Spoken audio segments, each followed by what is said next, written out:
When you think of where could this energy go, what would you want people to know? Like what kind of art can come? I think that anything can be fueled by it, anything in your life. It's kind of more like it almost is a way to begin to experience all of life, or like each moment or each scene, as a place where you can orient yourself as a creator instead of however else you might be orienting yourself. I know my default orientations are like victim.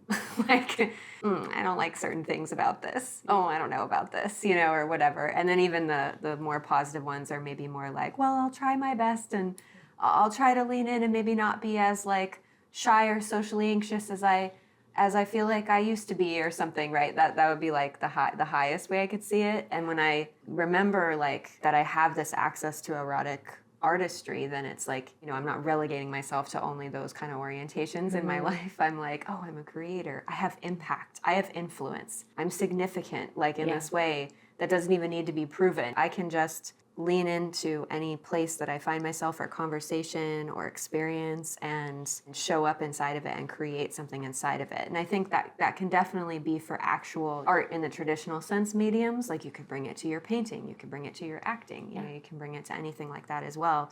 But you can also just become an erotic artist of your entire life in every moment, and actually just feel like your fundamental orientation changes in that way. It reminds me of this aha moment I actually had recently. It was around suffering. I was like, how do I end the suffering inside me? And how do I end the suffering for all women? It was Nicole Dedon, who reflected back to me that it was more about expressing joy and ridding the blocks, like getting rid of the blocks that would have the joy not come out and not beam. And that was actually just the natural state of womanhood, is just to beam joy. What I want my life to be is art all the time. So it's just taking that focus of that my attention was like on my suffering and ending my suffering and ending other people's suffering, and just actually shifting that to be, what can I create now? What's in this next moment? What's the next thing that I can create? Who can I use? Who can I do it with? What do they want?